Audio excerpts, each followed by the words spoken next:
Hello everyone and welcome back to the channel. This video is going to be about the patterns of behaviour that narcissistic people can display.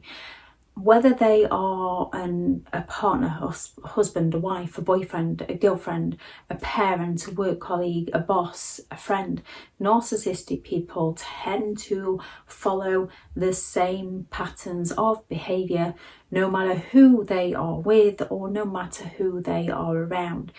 Some can seemingly hold down a long-term relationship with a partner because what you see on the outside of the house isn't what's on the inside of the house.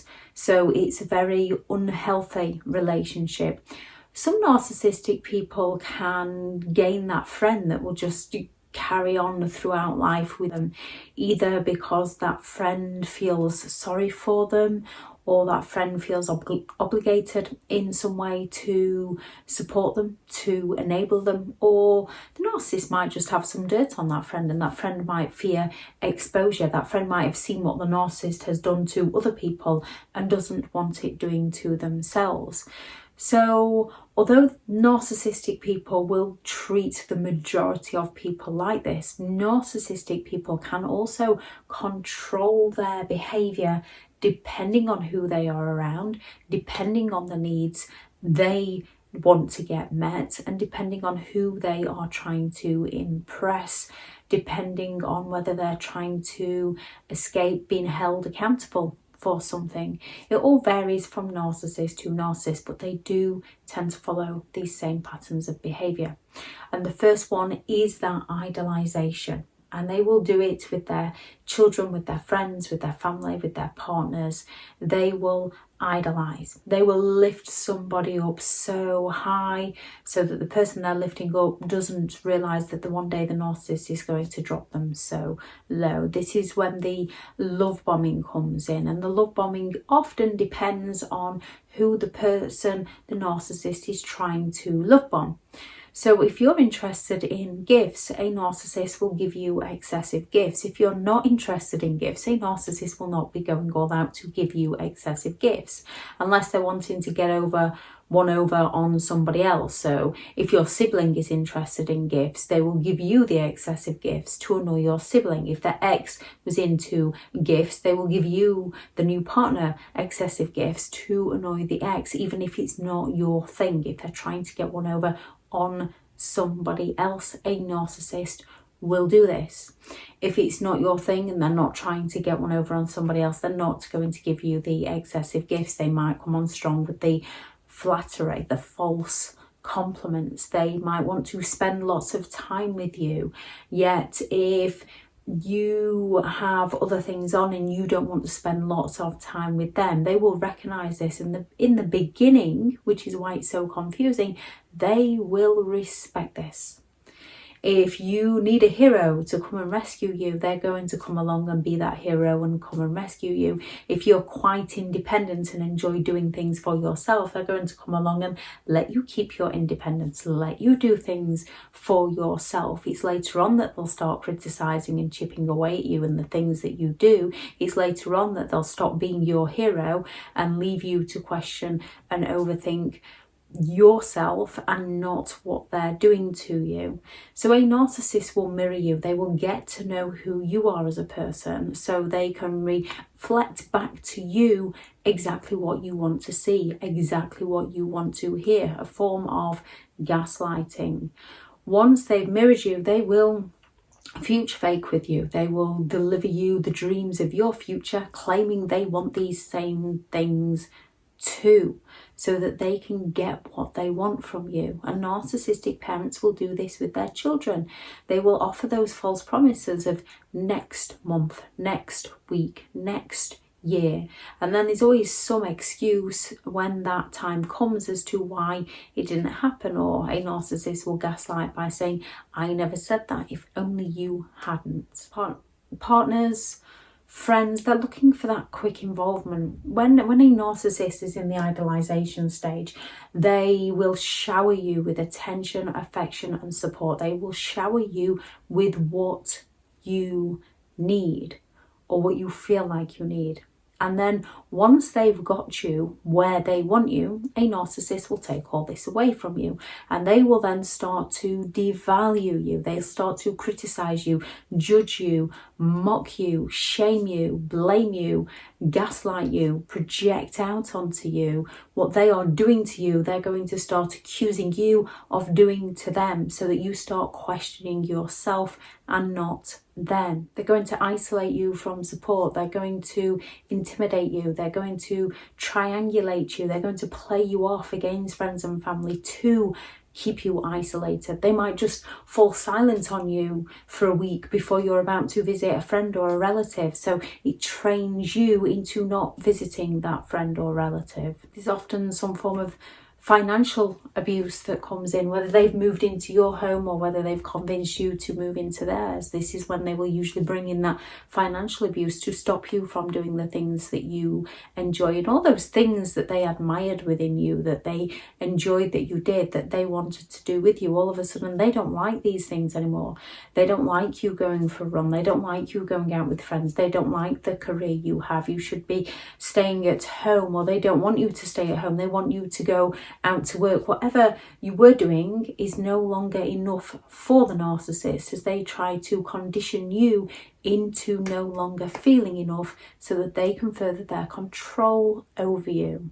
Then when you've just about had enough, or think you've figured it out and it's time to move on, a narcissist isn't going to just leave it there. Oh no, they're going to come back at you with those intermittent reinforcements of the idealization stage. A parent will happily shower one child, the golden child, and there's no hard and fast rules. They can have a solid golden child and a solid scapegoat child. The golden child who gets showered with all the time and attention, and the scapegoat that gets ignored, or they can cross over depending on which child is meeting that narcissistic parent's needs. With a narcissist, if their partner isn't meeting their needs, they will go after a child. If a child isn't meeting their needs, they'll go after their parent. If their parent isn't meeting their needs, they'll go after a friend. They will go to get that attention from somewhere, so they can come up to you and say, see, they like me, see, they respect me, see, they care about me, to make you think that the problem is you and not them. And then once they've exploited that person and got the supply they want from that person, they move on to somebody else, and they keep recycling people depending on the supply the narcissist wants from those people. So in the intermittent reinforcement, they're going to idolize again, they're going to future fake, they're going to offer those false promises of change, they're going to shower you with attention again, they're going to breadcrumb you, they're going to start doing some of the things they promised you, so that you question, well, was it me? They did say it was me, and now they are doing it, so perhaps it must be me. They're going to offer those false apologies so that you overthink everything, and as soon as you forgive them, as soon as you're back right where they want you, they change the game on you again. They start devaluing you all over again. And if they fear that they are losing that control over you, is often when they will find a replacement for you. That replacement can again be a new partner, a friend, a child, a sibling, a parent. They will find somebody to replace you, somebody to admire them, someone to shower them with attention, someone to give the narcissist that belief that they are special. They might start causing lots of arguments, they might start withdrawing from you, they might start disappearing on you, ghosting you, lying to you, cheating, deceiving you any way they can, gaslighting you. If you question, they're going to accuse you of being the one with trust issues, of the one who's become jealous because they're now talking to your sibling and not you, so it's not their fault, you're the one that's become jealous, that one minute they were there for you and the next minute they've discarded you. But that's nothing to do with them. To them, that's your fault. You're being insecure, you're being too sensitive, you're being jealous. In the replacement of you, they are devaluing you, ready for when they discard you. And when they discard, they can discard temporarily, as they fall silent for a couple of weeks, a couple of months, a couple of years, and move on to somebody else, and then come back to you. A narcissist will happily cheat on you with somebody, and then they will happily cheat on that somebody by getting back with you, to get one over on both of you to get you to fight over the narcissist for attention. A narcissist will play siblings off against each other. They will create conflict and drama so that they can come along as the hero, so that they can gain the attention. But they don't just leave it as discarding you. Usually somewhere during the relationship, they are smearing your name to those around you and those around the narcissist. They will discredit your character so they can protect their own. They are going to be spreading rumours. They are going to be slandering your name. They're going to be spreading outright lies. They are going to set you up to fail in front of other people so they can say, see, look what I have to put up with.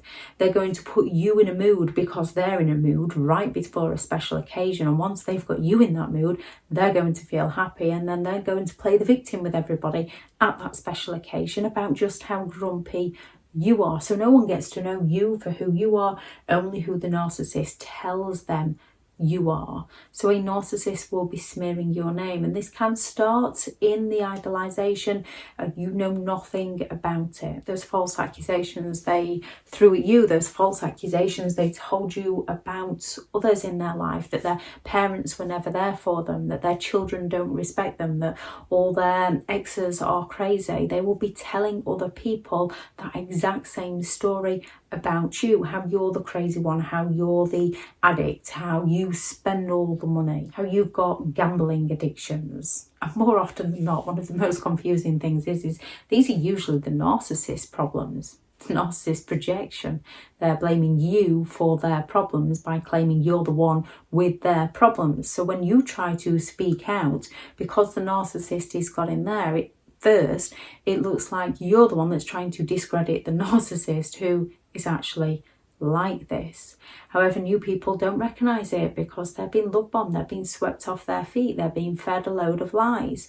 When they do, at some point that pattern catches up with the narcissist and people recognise what the narcissist is doing. Very difficult to break free from the trauma bonding, and because people care about other people, so it is very difficult to break free from, which is why the narcissist re-idealisation works so well. It reinforces within people's mind that I can help them, we can do this, we can save this relationship, they're my parent, they're my sibling, they're my childhood friend. So there's many valid excuses we make within our minds as to how we can make it work, which is why it takes so long for people to see, and why it's so hard for people to resist when a narcissist comes back with the Hoover. And the Hoover is the same as that intermittent reinforcement. A narcissist can Hoover you while in the relationship, and a narcissist can Hoover you when the relationship is over. They will re-idolise, they will offer those false apologies. I'm sorry if you'd have paid me more attention, which a narcissist usually genuinely believes because they believe they weren't getting the attention they're entitled to from you, so they sought attention elsewhere. They don't see that that's a lack of respect for you and your partnership. They just see it as you weren't giving them the attention that they wanted, therefore it's your fault. So they will offer those false apologies of I'm sorry you, I'm sorry if, I'm sorry but. They might even say I'm sorry, you know what I'm like, I need your help, I can change, I'll go to counselling with your support. They're going to pity play, they're going to guilt trip. They might come at you with illnesses within themselves or within their friends and family to make you feel compassion towards them and want to support and help them.